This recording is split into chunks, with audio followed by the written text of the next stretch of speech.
మరి మీ అందరికి కూడా నూతన సంవత్సర శుభాకాంక్షలు. Happy new year. Thank you. మీరందరికి కూడా చాలామందికి రాత్రిపూట చెప్పాము.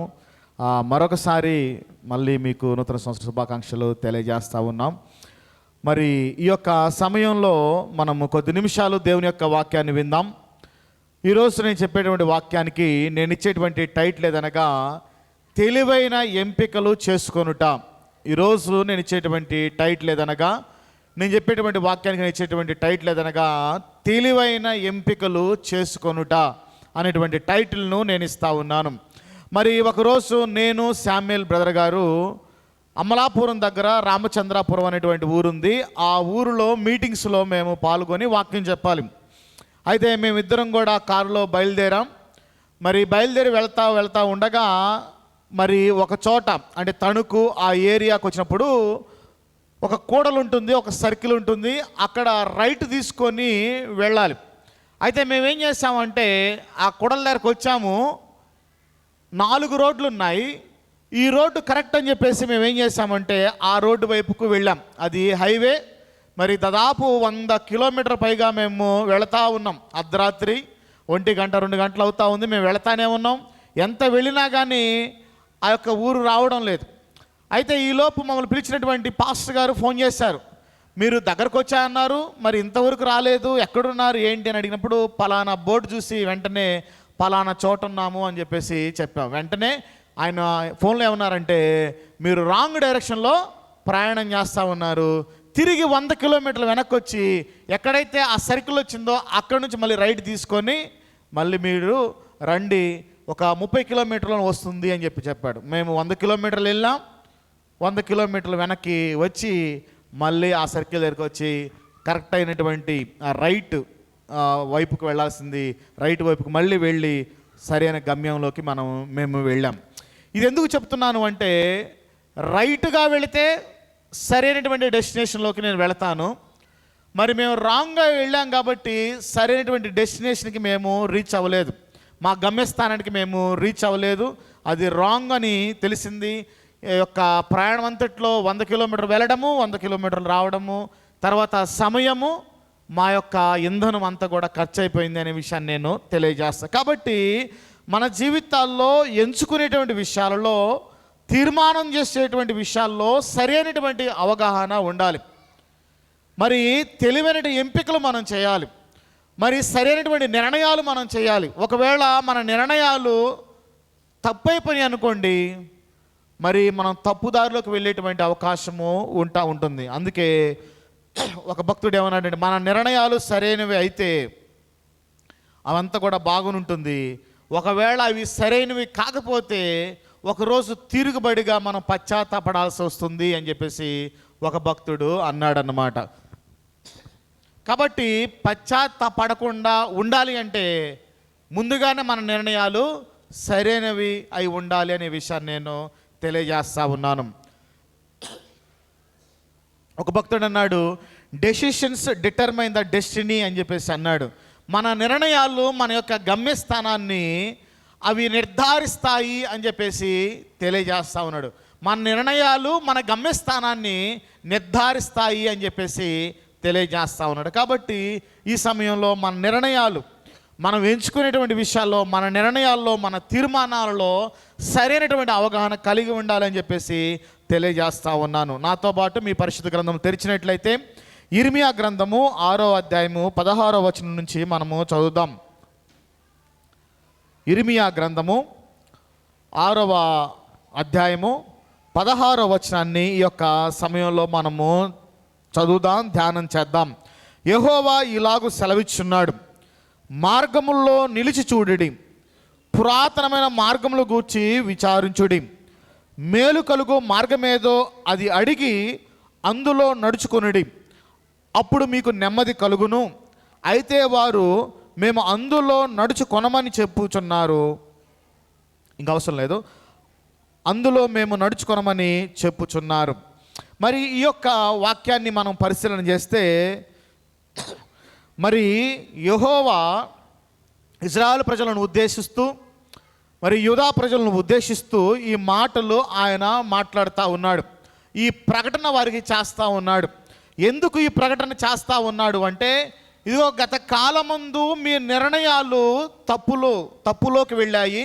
గత కాలమందు మీరు చేసినటువంటి నిర్ణయాలన్నీ కూడా మిమ్మల్ని రాంగ్ డైరెక్షన్లోకి నడిపించాయి.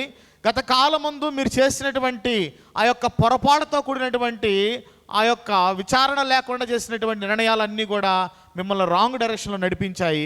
కాబట్టి ఇప్పుడు మీరు సరైనటువంటి నిర్ణయాలు చేయండి. ఇకనైనా మీరు బుద్ధి తెచ్చుకోండి, ఇకనైనా సరైన నిర్ణయం చేయడానికి ఆసక్తి చూపండి అని మాట్లాడుతూ లోతైన పశ్చాత్తాపంలోనికి మీరు రండి. మరొకసారి మీ మార్గములను పరిశీలన చేయండి. మీ మార్గములు సరైనవిగా ఉన్నాయా లేవో ఒకసారి పరిశీలన చేయండి అని చెబుతూ ఈ మాటను ఆయన తెలియజేస్తూ ఉన్నాడు. చూడండి, మొట్టమొదటిగా ఏమన్నాడంటే, యెహోవా సెలవిచ్చుచున్నాడు అనేటువంటి మాటతోటి ఈ యొక్క వచనాన్ని ప్రారంభిస్తూ ఉన్నాడు. అంటే దేవుడు ఈరోజు కూడా మనతో మాట్లాడుతూ ఉంటాడు. ఈరోజు కూడా దేవుడు తెలియజేయాల్సింది తెలియజేస్తూ ఉంటాడు అనే విషయాన్ని ప్రథమంగా మనం అర్థం చేస్తాం. అందుకే యెహోవా ఇలాగూ సెలవిచ్చుచున్నాడు అంటే యెహోవా మాట్లాడుతూ ఉన్నాడు, యెహోవా తెలియజేస్తూ ఉన్నాడు. మరి ఈరోజు కూడా మన జీవితాల్లో కూడా దేవుడు తెలియజేస్తాడు. మన జీవితాల్లో కూడా దేవుడు తన మాట ద్వారా, తన వాక్యం ద్వారా మనతో మాట్లాడతాడు అనే విషయాన్ని మనము అర్థము చేసుకోవాలి. కాబట్టి దేవుని యొక్క వాక్యం ద్వారా మనతో మాట్లాడతాడు, ప్రతిదినం కూడా మనతో మాట్లాడతాడు అనే విషయాన్ని మనము మొట్టమొదటిగా అర్థం చేసుకోవాలి. దాన్ని మనం నమ్మేటువంటి వారుగా ఉండాలి. ఇప్పుడు ఆయన మాట్లాడేటువంటి దేవుడు ఏమని మాట్లాడుతూ ఉన్నాడో చూద్దాం. ఏమని మాట్లాడుతున్నాడంటే, మార్గముల్లో నిలిచి చూడుడి. ఇక్కడ మార్గములు అనగా వారి యొక్క నిర్ణయాల గురించి మాట్లాడుతూ ఒక సాదృశ్య రూపంలో, ఒక ఉదాహరణతోటి వారి జీవితాలను సరిగా పరిశీలన చేసుకోండి అని చెప్పడం కొరకు ఈ యొక్క సాదృశ్యాన్ని వాడుతూ ఉన్నాడు. మార్గములు అనేటువంటి సాదృశ్యాన్ని వాడుతూ ఉన్నాడు. మరి మన భాషలోకి దీన్ని అన్వయించుకున్నప్పుడు, మీరు కూడల వద్ద నిలబడినట్లయితే 4-5 దారులు ఉన్నటువంటి ఆ మార్గముల వద్ద మీరు నిలబడినట్లయితే ఏ వైపు వెళ్ళాలో ఆలోచించుకుంటూ, మరి 4-5 మార్గములు మీ మధ్య ఉన్నప్పుడు, మీ కళ్ళ ముందు కనిపిస్తున్నప్పుడు, ఏ మార్గం వెళ్ళాలో తెలియకుండా ఉన్నప్పుడు ఆ యొక్క మార్గం వెళ్ళడానికి మీరు నిర్ణయం తీసుకునే ముందుగా మీరు ఒకసారి ఆ మార్గముల్లో నిలబడండి అంటా ఉన్నాడు. అంటే నిలిచి ఉండండి, ఆ కూడలలో నిలిచి ఉండండి, స్టాప్ అని చెప్పేసి అంటా ఉన్నాడు. మీరు నిర్ణయాత్మకమైనటువంటి ఆలోచనలు చేసి నిర్ణయాత్మకమైన తీర్మానాలు చేసే ముందు ఒకసారి మీరు స్టాప్ అవ్వండి, ఒకసారి మీరు ఆగండి. ఆగి ఒకసారి ఏం చేయాలంటే చూడండి, నిలవండి అని చెప్తా ఉన్నాడు. ఏ దిశకు వెళ్ళాలని ఆలోచన చేస్తున్నారో ఆ దిశకు వెంటనే వెళ్ళిపోకుండా, మీరు ఒక వైపుకి వెళ్ళిపోకుండా ఒకసారి నిలబడండి, స్టాప్ అవ్వండి అని చెప్తా ఉన్నాడు. తర్వాత ఏమన్నాడంటే చూచుడి అనేటువంటి మాటను ఇక్కడ ఉపయోగిస్తూ ఉన్నాడు. అంటే ఆలోచించండి, మీరు ఎక్కడికైతే వెళ్ళాలనుకుంటున్నారో ఆడకు వెళ్ళే ముందు, ఆ వైపుకు వెళ్ళే ముందు ఒకసారి మీరు ఏం చేయాలంటే ఆలోచించండి, గమనించండి, సమాచారాన్ని సేకరించండి. ఏ వైపుకు వెళ్ళాలో ఆ యొక్క వెళ్ళేటువంటి ఆ యొక్క వైపు అంతా కూడా, గమ్యం అంతా కూడా సరిగా ఉందో లేదో మీరు గమనించండి అని చెప్పేసి ఇక్కడ మాట్లాడుతూ ఉన్నాడు. చూడండి, మనము చాలాసార్లు పిల్లలు కొంచెం గొడవ చేయకుండా చూడండి, చాలాసార్లు దారి ఉందనుకుంటాం, కొద్ది దూరం వెళ్ళిన తర్వాత ఆ దారి కట్ అయిపోతూ ఉంటుంది. ముఖ్యంగా నదుల మీద వెళ్ళేటువంటి బ్రిడ్జీలను ఒకసారి పరిశీలన చేసినప్పుడు మనం ఈ బ్రిడ్జి బాగుందని చెప్పేసి అనుకుంటా ఉంటాం, కానీ కొద్ది దూరం వెళ్ళిన తర్వాత ఆ బ్రిడ్జి కట్ అయి ఉంటుంది. అలానే కొన్నిసార్లు ఆ అవతల వైపు ఏముందో మనకు తెలియదు, మనం ముందుగానే దూరదృష్టితో చూడకుండా నిర్ణయం తీసేసుకుంటా ఉంటాం, వెళ్ళిపోతాం. కొద్ది దూరం వెళ్ళిన తర్వాత అక్కడ ఏది కూడా కనబడినప్పుడు మనము పశ్చాత్తాపడేటువంటి వారుగా ఉంటాం. అందుకని ఏమన్నాడంటే ఆలోచించండి, మీరు వెళ్ళే మార్గముల గురించి సమాచారాన్ని సేకరించండి. మరి నాణానికి రెండో వైపు ఉన్నట్టుగా రెండో వైపు కూడా మీరు పరిశీలన చేయండి.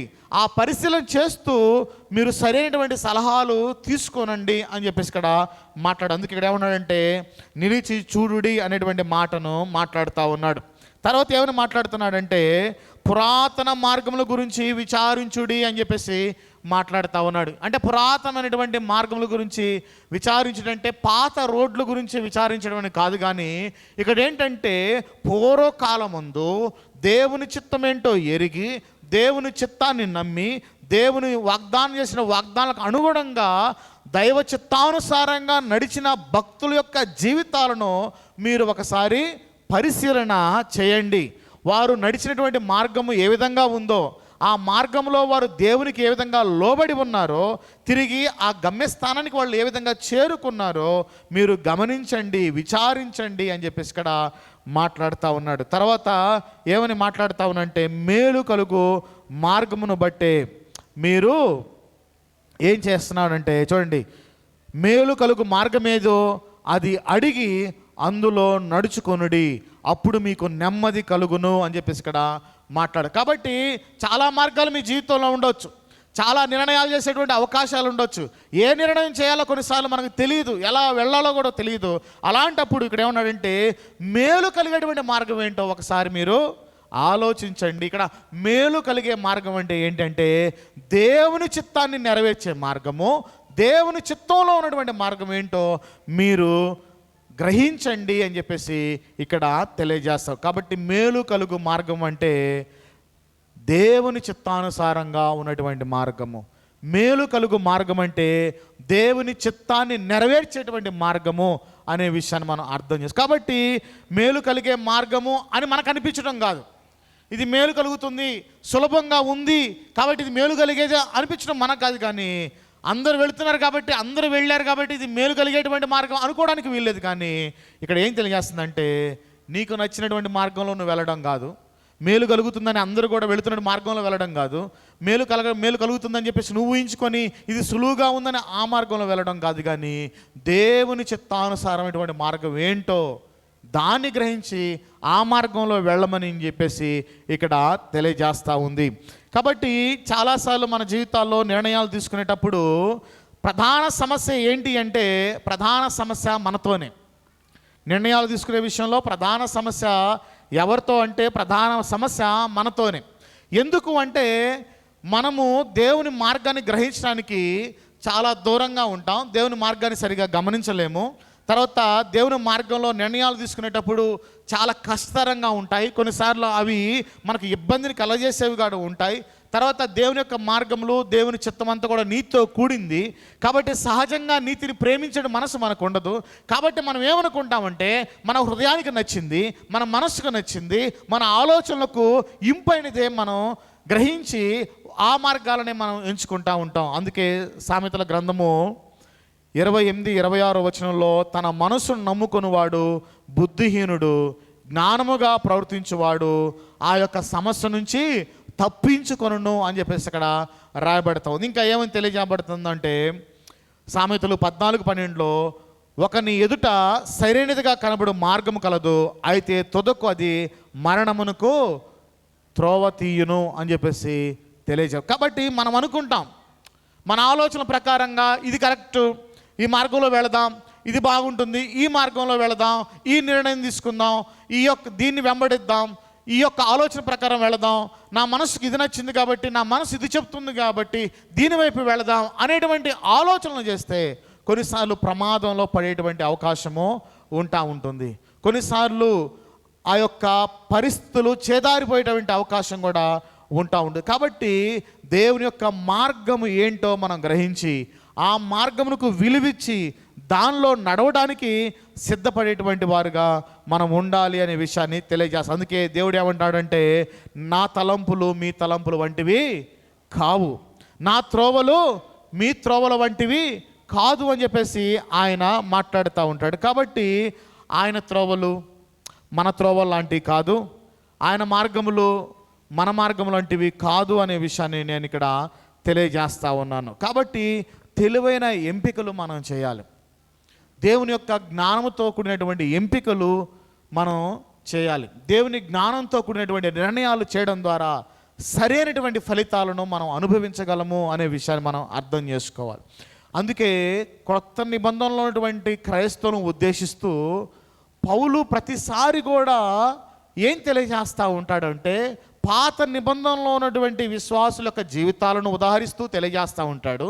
పాత నిబంధనలో ఉన్నటువంటి విశ్వాసులుగా పిలువబడేటువంటి వారు చేసినటువంటి పొరపాట్లను కూడా ఆయన తెలియజేస్తూ ఈ విధంగా ఉండొద్దని కూడా ఆయన తెలియజేస్తూ ఉంటాడు. పౌలు ఆ విధంగా చాలాసార్లు మాట్లాడుతాడు. చూడండి, 1 కొరింథీ 10:11 ఆయన ఏమంటాడంటే ఇజ్రాయెల్ ప్రజల యొక్క పరిస్థితి ఆయన తెలియజేస్తూ, మీరు వారు చేసినట్లుగా మీరు చేయమాకండి, మీకు వారి యొక్క తప్పులు ఒక పాఠంగా ఉంది కాబట్టి వారు చేసిన తప్పులు మీరు చేయమాకండి, కాబట్టి మీ కళ్ళ ఎదుట సరైన మార్గంలో నడుస్తారని మీకు దృష్టాంతముగా ఇవి చెప్పబడ్డవి అని చెప్పేసి అక్కడ పౌలు భక్తుడు మరి కొరింథీలో ఉన్నటువంటి క్రైస్తవులను ఉద్దేశిస్తూ ఆయన మాట్లాడుతూ ఉంటాడు.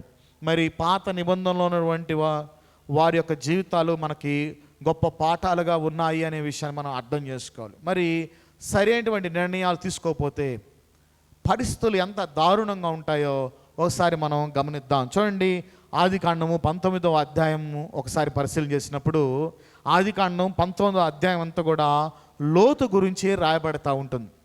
మరి లోతు తన జీవితాన్ని పరిశీలన చేసినప్పుడు, లోతు యొక్క జీవితాన్ని మనం పరిశీలన చేసినప్పుడు, లోతు జీవితాన్ని మనం లోతుగా పరిశీలన చేసినప్పుడు, లోతు తన కళ్ళకు ఇంపైనదిగా, రమ్యమైనదిగా, సమృద్ధిగా ఉంటుంది అనే ఆలోచనతో ఒక నిర్ణయం చేశాడు. ఆ నిర్ణయం ఏంటి అంటే సొదొమ గొమొర్రాలోనే నివసించాలి అనేటువంటి ఒక నిర్ణయాన్ని లోతు చేసినట్లుగా అక్కడ మనకు కనిపిస్తూ ఉంటుంది. మరి ఆ నిర్ణయము పూర్తిగా తప్పైనది అనే విషయాన్ని కూడా మనం అర్థం చేసుకోవాలి.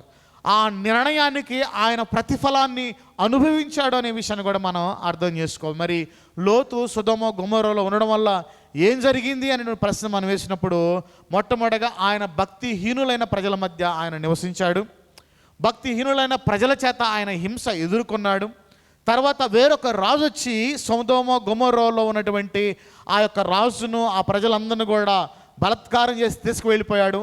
దానిలో భాగంగా లోతు కూడా తన ఆస్తి అంతా కూడా పోగొట్టుకొని బానిసగా కూడా వెళ్ళేటువంటి పరిస్థితి ఉంది. అలాంటి సమయంలో అబ్రహాం ఇన్వాల్వ్ అయ్యి తిరిగి తన ఆస్తిని అదంతా కూడా వెనుక తీసుకురావడం అనేది జరుగుతూ ఉంది. ఇంతేనా నష్టపోయింది అంటే అంతకంటే ఘోరముగా ఆయన నష్టపోయాడు. ఏంటి ఆయన నష్టపోయాడంటే చివరకు తన ఆస్తిని అంతటిని కూడా, ఏ ఆస్తిని అయితే వృద్ధి చేసుకోవచ్చు అనుకున్నాడో ఆ ఆస్తిని అంతటిని కూడా కోల్పోయాడు. తన భార్య మరణించింది, ఉప్పు స్తంభంగా మిగిలిపోయింది. తర్వాత తన 2 కుమార్తెలు కూడా తప్పిదములో నడిపించబడటానికి తప్పిదములు చేశారు. తర్వాత తన అల్లులుగా పిలువబడేటువంటి వారు ఆ ప్రాంతంలోనే చనిపోయారు. మరి ఎంత నష్టాన్ని చవి చూశాడో, చివరికి ఒంటరిగా మిగిలిపోయాడు. 2 జనాంగాలు, శపితమైనటువంటి జనాంగాలకు పితరుడుగా ఆయన మారాడు అనే విషయం మనం అర్థం చేసుకో. కాబట్టి అమాలీకులు, మోయాబీయులు వీళ్ళంతా కూడా ఈ యొక్క సంతతి నుంచే వచ్చారు అనే విషయాన్ని మనము అర్థం చేసుకోవాలి. మరి ఆ జనాంగము మరి బైబిల్ అంతట్లో శపితమైనటువంటి జనాంగంగానే మిగిలారు అనే విషయాన్ని మనం అర్థం. కాబట్టి ఒక తప్పుడు నిర్ణయానికి ఖచ్చితంగా ఏముందంటే ప్రతిఫలం ఉంది అనే విషయాన్ని మనం అర్థము చేసుకోవాలి. తర్వాత ఒక చెడ్డ నిర్ణయం తీసుకోవడం వల్ల సమస్తాన్ని కోల్పోయాడు. అదేవిధంగా దావీదు యొక్క జీవితాన్ని కూడా చూసినప్పుడు మరి దావీదు కూడా ఒక నిర్ణయం చేశాడు. ఏంటంటే బెత్షెబాతో వ్యభిచారం చేయాలి, బెత్షెబాతో పాపం చేయాలనేటువంటి ఆ నిర్ణయాన్ని తీసుకున్నాడు. మరి ఆ నిర్ణయానికి తగినట్లుగా ప్రతిఫలాన్ని కూడా అనుభవించాడు అనే విషయాన్ని మనం అర్థము చేసుకోవాలి. మరి ఎప్పుడైతే బెత్షెబాతో తను పాపం చేశాడో పాపానికి ప్రతిఫలంగా పుట్టినటువంటి బిడ్డ చనిపోవడం జరుగుతుంది, కుమారుడు చనిపోవడం జరుగుతూ ఉంటుంది. ఏ విధంగా అయితే బలాత్కారము ఆయన చేశాడో తన కుమార్తె కూడా మరొక తల్లి యొక్క కుమారుడు చేత బలాత్కారము చేయబడింది. మరి నా చెల్లిని బలాత్కారం చేస్తావా అని మరి వాళ్ళ సోదరుడు ఆ బలాత్కారం చేసినటువంటి కుమారుణ్ణి, అంటే దావీదు యొక్క మరొక కుమారుణ్ణి చంపడం జరిగింది. కాబట్టి ఇప్పుడు ఎన్ని మరణాలు జరిగింది తెలుసా? ఉరియా మరణం జరిగింది, తర్వాత కుమారుడు యొక్క మరణము, అప్పుడే పుట్టిన శిశువు యొక్క మరణం జరిగింది, తర్వాత కూతురు బలాత్కారము చేయబడింది, తర్వాత బలాత్కారం చేసిన వ్యక్తి చనిపోయాడు. తర్వాత అబ్షాలోము ఏం చేశాడంటే ఆయన మీద తిరుగుబాటు చేశాడు. తర్వాత ప్రతీకారంగా అబ్షాలోము తిరుగుబాటు చేసి భయంకరంగా ఆయన హింసించినట్లుగా దావీదు యొక్క కన్నీటికి కారణమైనటువంటి వ్యక్తిగా ఉన్నాడు. తర్వాత రోజుల్లో కూడా అబ్షాలోము కూడా చనిపోయినట్లుగా కూడా మనం చూస్తాం. చూడండి, పాపం యొక్క పర్యవసానము ఎంత భయంకరంగా ఉంది, తప్పుడు నిర్ణయం యొక్క పర్యవసానము ఎంత భయంకరంగా ఉందో ఇక్కడ మనం అర్థం చేసుకోవాలి. కాబట్టి జ్ఞానయుక్తమైనటువంటి ఎంపికలు చాలా ప్రాముఖ్యమైనవి. ఒక భక్తుడు అంటాడు, మనం ఇతరుల తప్పుల నుంచి మనం నేర్చుకోవాలి, మన తప్పుల నుంచి కూడా మనము నేర్చుకోవాలి అని చెప్పేసి తెలియజేస్తాడు. ఆయన ఈ విధంగా అంటాడు, తన తప్పు నుండి మాత్రమే నేర్చుకునేవాడు అనుభవజ్ఞుడు అవుతాడు, ఇతర తప్పు నుండి నేర్చుకునేగలిగినటువంటి వాడు జ్ఞానవంతుడు అవుతాడు అని చెప్పేసి ఒక భక్తుడు అన్నాడు. కాబట్టి జ్ఞానవంతుడు ఎప్పుడు అవుతాము అంటే, ఇతరుల యొక్క తప్పులను వాళ్ళు చేశారు, వారు నష్టపోయారు, కాబట్టి ఆ తప్పులు నా జీవితంలో మళ్ళీ నేను జరిగించకుండా ఉండడానికి ఎవరైతే ప్రణాళిక వేసుకుంటారో ఆ వ్యక్తి జ్ఞానవంతుడు. ఎవరైతే తన తప్పుల్లోంచి పాఠాలు నేర్చుకొని అనుభవజ్ఞుడిగా మారి మళ్ళీ తప్పులు చేయకుండా ఉంటాడో ఆ వ్యక్తి కూడా కొంత ధన్యుడే. అయితే మరి మనము మన జీవితాలను ఒకసారి పరిశీలన చేసుకున్నప్పుడు మరి ఈ సంవత్సరంలో చాలా నిర్ణయాలు తీసుకోబోతూ ఉంటాం, చాలా ఆవేశంతో కొన్ని నిర్ణయాలు తీసుకోబోతాం, కొన్నిసార్లు చాలా ఎంపికలు చేస్తూ ఉంటాం, చాలా డెసిషన్స్ చేస్తూ ఉంటాం. అయితే గత కాలమందు నువ్వు చేసినటువంటి పొరపాట్లను ఒకసారి గమనించావా? వాటి నుండి నువ్వేమైనా నేర్చుకున్నావా? లేకపోతే ఇతరులను చూసినప్పుడు గత కాలంలో గత సంవత్సరాల్లో కొన్ని సంఘటనలు చూసినప్పుడు చాలా పొరపాట్లు నువ్వు గమనించినప్పుడు కొందరు పొరపాట్లు చేసి నష్టపోయినటువంటి జీవితాలను చూసి మళ్ళీ అటువంటి దాన్ని నువ్వు కొనసాగించడానికి ఇష్టపడుతున్నావా? లేకపోతే ఆ తప్పుల నుంచి నువ్వు నేర్చుకొని నీ జీవితాన్ని చక్కదిద్దుకుంటున్నావా? మరి ఇతరుల యొక్క తప్పులు పొరపాట్లు మన తప్పులు మన పొరపాట్లు కూడా ఒక అద్దం లాంటివి. మరి అద్దంలో ఏం కనబడతాయి? మన ఫేస్ కనపడతా ఉంటుంది. మరి ఇతరుల తప్పులు మనకు అద్దం లాంటిది, మన ముఖాన్ని చూసుకోవడానికి. కాబట్టి మన తప్పులను ఒకసారి పరిశీలన చేసుకుందాం. ఇతరులు కొంతమంది మనకు తెలిసినటువంటి వారు కొంతమంది కూడా ఉన్నారు, ప్రభులో ఉండి బలహీన పడిపోయి పాపంలో పడిపోయినటువంటి వారు ఉన్నారు, దేవుని యొక్క మార్గంలో విడిచిపెట్టినటువంటి వారు ఉన్నారు, మరి చాలా పరిస్థితులు కూడా వెళ్ళినటువంటి వారు ఉన్నారు. వారు చేసిన మిస్టేక్స్ను ఒకసారి మనం గమనించి తిరిగి అవి మనం చేయకుండా ఉండులాగా మనం ఉండేటువంటి వారిగా ఉందాం. మరి గత సంవత్సరం పెద్ద పెద్ద పాస్టర్స్ సైతము పాపంలో పడిపోయారు, పరిశుద్ధమైన జీవితాన్ని కొనసాగించలేకపోయారు, వారు బహిరంగంగా పరిచర్ని విడిచిపెట్టినటువంటి సంఘటనలు కూడా ఉన్నాయి. మరి వాటి నుండి నువ్వే నేర్చుకుంటున్నావు? దేవుడు పరిశుద్ధుడు కాబట్టి పరిశుద్ధంగా ఉండండి మనం పిలుపునిస్తా ఉన్నాడు. మరి గత సంవత్సరంలో ఎన్నిసార్లు నువ్వు పాపంలో పడిపోయావు? మరి ఈ సంవత్సరమైనా ఆ విషయంలో తీర్మానం చేసుకుంటావా? ఈ సంవత్సరమైనా పరిశుద్ధమైన జీవితాన్ని కొనసాగించాలి అనేటువంటి తీర్మానం చేసుకున్న వ్యక్తిగా నువ్వు ఉంటావా? చూడండి, మీకు తెలుసు మీ పొరపాట్లు, మీ యొక్క బలహీనతలు మీకు తెలుసు, మీ యొక్క ఆత్మీయమైనటువంటి లోపాలు మీకు తెలుసు. మరి గత సంవత్సరంలో ఆత్మీయ క్రమశిక్షణ చాలా విషయాల్లో తగ్గి ఉండొచ్చు, స్పిరిచువల్ డిసిప్లిన్ చాలా లేకుండా స్పిరిచువల్ డిసిప్లిన్ విషయంలో చాలా వెనకబడి ఉండొచ్చు. మరి అదే తప్పులను కంటిన్యూ చేస్తూ ఈ సంవత్సరంలో మీరు వెళ్ళారనుకోండి, ఈ సంవత్సరం మీకు ఏం ఉపయోగం ఏముండదు. ఒక సంవత్సరం వస్తుంది, మరొక సంవత్సరం వెళ్ళిపోతుంది. మరి దేవుడు క్రొత్త సంవత్సరాన్ని ఇవ్వడం అనేది ఒక అవకాశం. మరి పాత తప్పులను మోసుకెళ్ళడానికి అనుమతి కాదు కొత్త సంవత్సరం.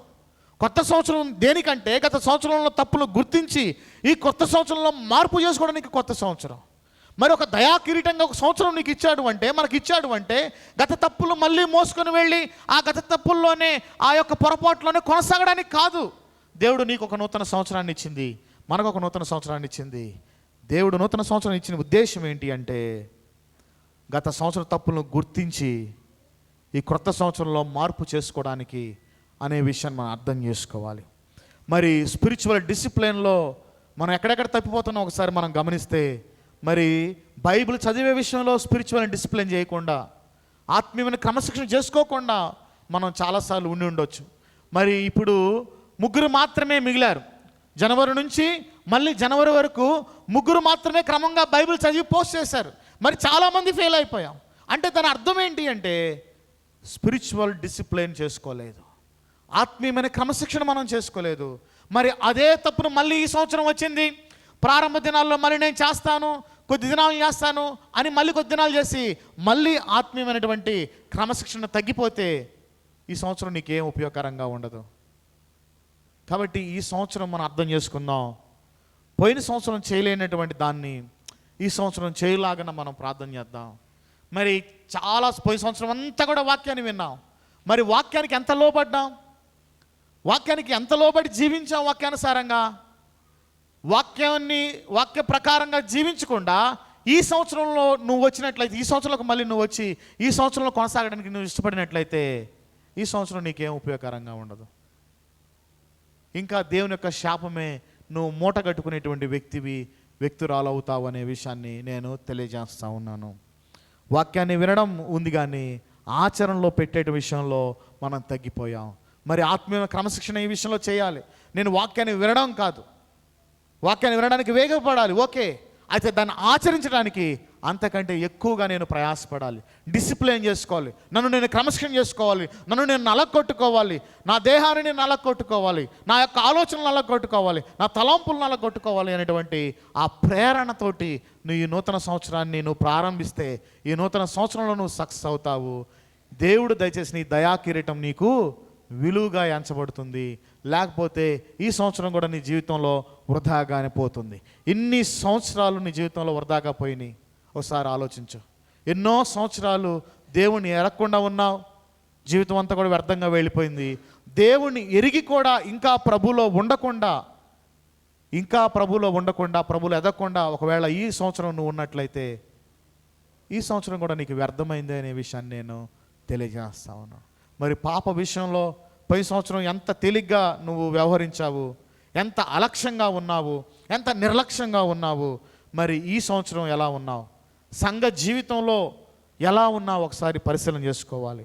మరి సువార్త భారము గత సంవత్సరంలో చేయకుండా ఉన్నట్లయితే, ఆ భారం తగ్గిపోయినట్లయితే, మరి ఈ సంవత్సరం కూడా డిసిప్లిన్ చేసుకోకుండా, కఠినమైన క్రమశిక్షణ చేసుకోకుండా నువ్వు నూతన సంవత్సరంలోకి అడుగుపెట్టినట్లయితే, నూతన సంవత్సరాలు కొనసాగేటట్లుగా నువ్వు ఉన్నట్లయితే ఈ సంవత్సరం కూడా నువ్వు నిష్ప్రయోజకుడిగానే మిగిలిపోతావు అనే విషయాన్ని తెలియజేస్తావు. ఎందుకు పనికిరాని దేవుని చేతిలో ఆయుధముగా వాడబడనటువంటి వారు ఎందుకు పనికిరానటువంటి వారు. కాబట్టి నువ్వు ఆ విధంగా ఉండొద్దు అని చెప్పేసి తెలియజేస్తా ఉన్నాను. ప్రపంచ ఒత్తిడికి మరి గత సంవత్సరం చాలా విషయాల్లో లోనై ఉండొచ్చేమో. మరి ఈ సంవత్సరం ఎలా ఉన్నావు? నువ్వు ఈ సంవత్సరం ఎలా ఉండబోతున్నావు? ఆ ఆత్మీయమైన క్రమశిక్షణ నువ్వు చేసుకోవడానికి సిద్ధపాటు కలిగి ఉన్నావా? ఆ ప్రిపరేషన్ కలిగి ఉన్నావా? లేకపోతే ఈ యొక్క పండగ వాతావరణం సెలబ్రేషన్స్లో ఈ సిద్ధపాటు నువ్వు కలిగి ఉన్నావా? మనం ఏ సిద్ధపాటు కలిగి ఉన్నాం? స్పిరిచువల్ డిసిప్లిన్ అనేది మనం చేసుకోవాలి. నేను ఫెయిల్ అయ్యాను, ఫెయిల్ అవ్వని ఎవరు కూడా లేరు. అయితే ఒక తీర్మానం చేసుకుందాం. ప్రభువా, గత సంవత్సరం నేను చాలా విషయాల్లో ఫెయిల్ అయిపోయాను, గత సంవత్సరాలు చాలా తప్పులు నేను గుర్తించలేకపోయాను. ప్రభువా, ఈ సంవత్సరం నేను సరైన తీర్మానం చేసుకునే వ్యక్తిగా ఉండడానికి, ఆ చేసిన తీర్మానం విషయంలో దానికి కట్టుబడి అభ్యాసం చేసి దాని కొరకు నేను ప్రయాసపడే వ్యక్తిగా ఉండడానికి సహాయాన్ని దయచే ప్రభువా అని మనం ప్రార్థన చేసేటువంటి వారుగా ఉండాలి. మరి ఒకవేళ అటువంటిది లేకపోయినట్లయితే మనకు ఈ సంవత్సరం భవిష్యత్తు ఎలా ఉండబోతుందో తెలియదు. మరి ఈ సంవత్సరం భవిష్యత్తు కూడా మన తీర్మాలన్నీ కూడా మళ్ళీ ఒట్టివిగానే మిగిలిపోతాయి అనే విషయాన్ని మనం అర్థం చేసుకునేటువంటి వారుగా ఉందాం. మరి ఇంకా ప్రభువును నమ్ముకోకపోతే, నువ్వు ప్రభువుని నమ్ముకునేటువంటి తీర్మానం నువ్వు చేయకపోతే నువ్వు ఇంకా ప్రమాదంలో ఉన్నావు అనే విషయాన్ని కూడా నేను తెలియజేస్తా ఉన్నాను. ఇంకా భయంకరమైన ప్రమాదంలోనే ఉన్నాను.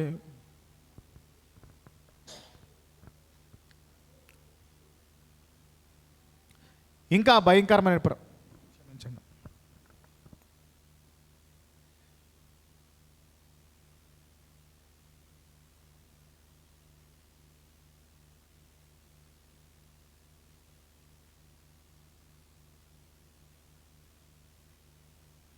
మరి కొందరు భక్తులు వారి జీవితంలో సరైనటువంటి తీర్మానాలు చేశారు.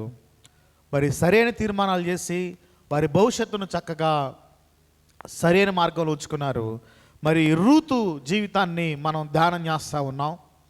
మరి రూతు 1వ అధ్యాయం 16వ వచనంలో ఒక తీర్మానాన్ని, ఒక నిర్ణయం చేస్తూ ఉంది. ఓర్పా ఒక నిర్ణయం చేసింది, రూతు ఒక నిర్ణయం చేసింది. రూతు చేసినటువంటి నిర్ణయం ఏంటంటే, నువ్వు వెళ్ళే చోటకే నేను వెళతాను, నేను వస్తాను.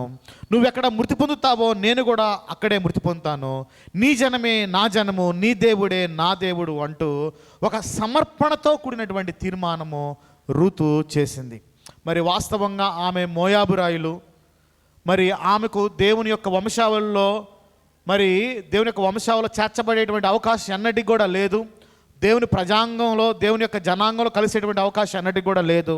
మరి ఆమె యొక్క నిర్ణయం ప్రకారంగా ఆమె తీసుకున్నటువంటి నిర్ణయము, నీవే నా దేవుడు అని తీసుకున్నటువంటి ఆ నిర్ణయము, ప్రభువా నేను నీ రెక్కల నీడలో నేను సురక్షితంగా కాపాడబడతాను అనేటువంటి తీర్మానంలోకి ఆమె నడిపింపబడి ఎప్పుడైతే ఆ తీర్మానం చేసిందో ఆమె పోషింపబడింది. మరి దేవుని కుటుంబంలో ఆమె ఒక పాలిభాగస్తురాలైంది. మరి దావీదు కూడా మరి ఆమె గర్భం నుండి వచ్చినటువంటి వారి నుంచి రావడం, చివరికి మెస్సయ్య కూడా మరి ఆమె గర్భం నుండి, అంటే ఆమె యొక్క వంశావళిలో నుంచి రావడం అనేది జరిగింది అనే విషయాన్ని మనం అర్థం చేసుకో. కాబట్టి నీ జీవితంలో నువ్వు తీసుకునే నిర్ణయాలు నీ సామర్థ్యం మీద ఆధారపడకూడదు, నీ తెలివితేటల మీద ఆధారపడకూడదు, నీ ఆలోచనల మీద ఆధారపడకూడదు. నువ్వు తీసుకునే నిర్ణయాలు దేవుని మీద ఆధారపడేటువంటి వ్యక్తివై ఉండాలి. మరి రూతు యవనస్తురాలు, తన ఆలోచనల ప్రకారంగా, తన సామర్థ్య ప్రకారంగా తన నిర్ణయం తీసుకుని ఉంటే తన జీవితాన్ని వేరేలాగా కట్టుకునేది. అయినప్పటికీ కూడా దేవునికి లోబడి, ప్రభువా నీ మీద నేను ఆధారపడుతున్నాను, ఫలితాలు ఎలా ఉన్నా సరే నేను నా సొంత సామర్థ్యం మీద ఆధారపడలేదు, గొప్ప దేవుడు అనేటువంటి నీ మీద నేను ఆధారపడుతున్నాను అని ఆమె లోబడింది, ఆధారపడింది, తన జీవితాన్ని దేవునికి సమర్పించింది. ఆమె జీవితంలో గొప్ప ఆశీర్వాదాన్ని ఆమె చూసింది. ఆ దేశంలో ఉన్న, ఆ ప్రాంతంలో ఉన్నటువంటి గొప్ప ధనవంతుని యొక్క భార్యగా ఆమె ఎంచబడింది అనే విషయాన్ని మనం అర్థం చేసుకునేటువంటి వారుగా ఉండొచ్చు. తర్వాత ఇంకా మనం పరిశీలన చేస్తే యెహోషువ కూడా తన జీవితంలో ఒక తీర్మానం చేయాల్సిన పరిస్థితి వస్తుంది. మరి ఇశ్రాయేల్ ప్రజలందరూ కూడా అస్థిరులుగా ఉన్నారు, స్థిరబుద్ధి లేనటువంటి వారుగా ఉన్నారు, మూర్ఖ ప్రవర్తనతో ఉన్నారు. అలాంటి వారి మధ్య ఆయన నివసిస్తూ ఉన్నాడు, మరి దేవుని సేవిస్తూ ఉన్నాడు. మరి వాళ్ళందరూ కూడా ఒకవైపు నిలబడతా ఉన్నారు. మరి దేవుణ్ణి తృణీకరించేటువంటి ఆ యొక్క పరిస్థితుల గుండా వాళ్ళు వెళుతూ ఆ పరిస్థితుల్లో వాళ్ళు నిలబడతా ఉన్నారు. మరి డెసిషన్ చేయాల్సి వచ్చింది, తీర్మానం చేయాల్సి వచ్చింది. అప్పుడు యెహోషువ కూడా ఏమంటాడు అంటే, మీరు ఎవరిని సేవిస్తారో సేవించండి, నేను నా కుటుంబం యెహోవానే సేవిస్తాము అని చెప్పేసి ఒక తీర్మానం చేశాడు. మరి ఆయన్ని దేవుడు గొప్ప నాయకుడుగా ఆయన్ని ఎంచుకున్నాడు, గొప్ప నాయకుడిగా ఆయన్ని వాడుకున్నాడు, అనేకులకు మాదిరికరంగా ఆయన వాడుకున్నాడు, గొప్ప యుద్ధాలు చేశాడు, గొప్ప యుద్ధాల్లో ఆయన విజయం పొందుకున్నట్లుగా మనం చూస్తూ ఉంటాం. మరి ఎస్తేరు కూడా తన జీవితంలో ఒక తీర్మానం చేసింది. హామాను ద్వారా తన ప్రజలకు మరణము సంభవించే పరిస్థితి వస్తూ ఉంది, మరి అత్యవసర పరిస్థితి వస్తూ ఉంది. ఎట్టి పరిస్థితుల్లో కూడా రాజు యొక్క ఆజ్ఞను ఆపకపోతే తన ప్రజలందరూ కూడా నశించిపోతారు, తను కూడా నశించిపోయే అవకాశం ఉంటుంది. అయితే ఆమె కూడా ఒక నిర్ణయం చేయడానికి సిద్ధపడతా ఉంది. నా ప్రాణం పోయినా సరే, ఒకవేళ నాకు ఏం జరిగినా సరే, నేను మాత్రము మరి యోధా ప్రజలను రక్షించే విషయంలో ముందుకు అడుగు వేస్తాను అన్న రీతిలో ఆమె ఏం చేస్తుందంటే ముందుకు వచ్చి దేవుని మీద ఆధారపడి ఉపవాసం ఉండి ప్రార్థన చేసి దేవుని మీద ఆధారపడి మరి రాజు సముఖమందు నిలిచింది. మరి ఆ శాసనములన్నీ కూడా రద్దు చేయబడ్డాయి. మరి ఇజ్రాయెల్ ప్రజలకు రావాల్సినటువంటి ఆ మరణము రాకుండా ఆగిపోయింది. కాబట్టి మన తీర్మానాల మీద, మన సొంత సామర్థ్యాల మీద మన తీర్మానం ఉంటాం కాదు, కానీ దేవుని మీద ఆధారపడి సరైనటువంటి తీర్మానం చేసేటువంటి వారుగా మనం ఉండాలి. కాబట్టి జ్ఞానయుక్తమైనటువంటి తీర్మానాలు చేయడం ద్వారా మనము సరైనటువంటి దారిలోకి వెళతాము అనే విషయాన్ని మనం అర్థం చేసుకోవాలి. మరి జ్ఞానయుక్తమైనటువంటి తీర్మానాలు ఎలా చేస్తాం? జ్ఞానయుక్తమైన తీర్మానాలు చేయాలంటే ఏం అవసరం అంటే మనకు జ్ఞానం అవసరం. జ్ఞానయుక్తమైన తీర్మానాలు చేయాలంటే జ్ఞానం అవసరం. మరి మన జ్ఞానం ఏమైపోయింది? పాపము చేత, అపరాధముల చేత చచ్చినటువంటి స్థితిలో మనం ఉన్నటువంటి ఈ స్థితిని బట్టి మన జ్ఞానము ఎంతో కొంత పొల్యూట్ అయింది, ఎంతో కొంత కలుషితమైంది. మన జ్ఞానంలో మన స్వార్థం ఉంటుంది, మన జ్ఞానంలో ఎంతో కొంత రాంగ్ ఉంటుంది, మన జ్ఞానంలో పాపం ఉంటుంది, మన జ్ఞానం మన సరైన దారిలో తీసుకువెళ్ళదు అనే విషయాన్ని మనం అర్థం చేసుకోవాలి. కాబట్టి ఎవరి జ్ఞానం మీద ఆధారపడాలి అంటే జ్ఞానయుక్తమైన ఎంపికలు చేయాలంటే ఎవరి జ్ఞానం మీద ఆధారపడాలంటే దేవుని జ్ఞానం మీద ఆధారపడాలి. విశ్వాసంతో అడిగేటువంటి వారికి దేవుడు ఇస్తాడని ఆయన యోహాను సువార్తలో 1వ అధ్యాయం 5-8 వచనాల్లో ఆయన వాగ్దానం చేస్తూ ఉన్నాడు. కాబట్టి మనం విశ్వాసంతో అడగడం ద్వారా దేవుడు మనకు ఆ జ్ఞానాన్ని దయచేస్తాడు. అందుకే కొలస్సీయులకు రాసిన పత్రికలో సర్వసంపదలు జ్ఞానములంతా కూడా దేవునిలో గుప్తములై ఉన్నవి, అడుగు వారికి అది దయచేయబడును అని చెప్పేసి అక్కడ రాయబడదు. కాబట్టి మనం అడగడం ద్వారా దేవుని యొక్క జ్ఞానాన్ని పొందుకుంటూ ఉంటాం. మరి యాకోబు కూడా అంటూ ఉంటాడు, దేవుని జ్ఞానమును గురించి మీరు అడగండి, వెతకండి, అది మీకు తప్పక దొరుకుతుంది అని చెప్పేసి అక్కడ యాకోబు కూడా అంటూ ఉంటాడు. కాబట్టి దేవుని జ్ఞానము కొరకు ప్రతిదినం కూడా మనం అడిగేటువంటి వారుగా ఉండాలి. మరి దేవుడు ఏం చెప్తున్నాడో, ఆయన మార్గం ఏంటో, ఆయన జ్ఞానము ఏ విధంగా మనకి ఇస్తున్నాడో మనం అడిగి ఆ జ్ఞానం సంపాదించుకునేటువంటి వారుగా ఉండాలి. మరి జ్ఞానము అడిగే విషయంలో మనం శ్రద్ధ కలిగి అడిగేటువంటి వారుగా ఉండాలి. ప్రభువా, మరి నేను అక్కడికి వెళ్ళాలనుకుంటున్నాను, ఆ నిర్ణయం చేయాలనుకుంటున్నాను, మరి ఏదో ఒక దారి చూపించు అని పైపై అంటాం కాదు, కానీ మరి లోతైనటువంటి ఆసక్తితోటి మనము దేవుని జ్ఞానాన్ని మార్గనిర్దేశం అడిగేటువంటి వారుగా ఉండాలి అని చెప్పేసి తెలియజేస్తాం. కొన్నిసార్లు మనుషుల ద్వారా కూడా దేవుడు జ్ఞానాన్ని మనకు అందిస్తూ ఉంటాడు. అందుకే ఒకరికంటే ఎక్కువ జ్ఞానవంతులు ఉండడము శ్రేయస్కరమని మనకు సామెతల గ్రంథం తెలియజేస్తూ ఉంది. అనేకమైనటువంటి వివేకవంతులు జ్ఞానవంతులు ఉండడము మంచిది అని చెప్పేసి, ఆలోచనకర్తలు ఉండడం మంచిది అని చెప్పేసి దేవుని యొక్క వాక్యం తెలియజేస్తుంది. కాబట్టి ఎక్కువ జ్ఞానవంతుల దగ్గరికి, వివేచన చెప్పేటువంటి వారి దగ్గరికి వెళ్ళి మనం అడగడం ద్వారా కూడా కొంత దేవుని యొక్క ఆలోచనలు వారు తెలియజేస్తూ ఉంటారు. కాబట్టి ఈ కొత్త సంవత్సరం ద్వారా మనం నేర్చుకోవాల్సిన విషయాలు ఏంటి అంటే, మరి ఈ కొత్త సంవత్సరంలో కొత్త తీర్మానాలు చేసుకోబోతా ఉన్నాం. ఆ తీర్మానాలు గత కాలం ముందు చేసినటువంటి తీర్మానాలను అవి కొన్నిట్లో ఫెయిల్ అయిపోయాం. ఆ తప్పులు సరిచేసుకోకుండానే ఈ కొత్త సంవత్సరంలో అదే తీర్మానాలు చేసి ముందుకు వెళ్ళిపోయినట్లయితే అవే తప్పులు మళ్ళీ రిపీట్ అయిపోయి మళ్ళీ మనం ఫెయిల్ అయ్యేటువంటి వారుగా ఉంటాం. కాబట్టి మొట్టమొదటి మనం చేయాల్సింది ఏంటంటే ఆ తప్పులను సరిచేసుకునేటువంటి వారుగా ఉంటూ, ఆ తప్పులు మళ్ళీ చేయకుండా ఆ తప్పులలోంచి మనం నేర్చుకునేటువంటి వారుగా ఉండేటువంటి వారుగా ఉందాం. తర్వాత దేవుడి కొత్త సంవత్సరం మనకి ఇచ్చాడు కాబట్టి దేవుని జ్ఞానమును అడిగి దేవునికి విధేయత చూపిస్తూ కొత్త నిర్ణయాల్లో ముందుకు నడిచేటువంటి వారుగా మనము ఉందాం. కాబట్టి కొత్త సంవత్సరం కొత్త అవకాశం అనేటువంటి విషయాన్ని మనం అర్థం చేసుకోవాలి.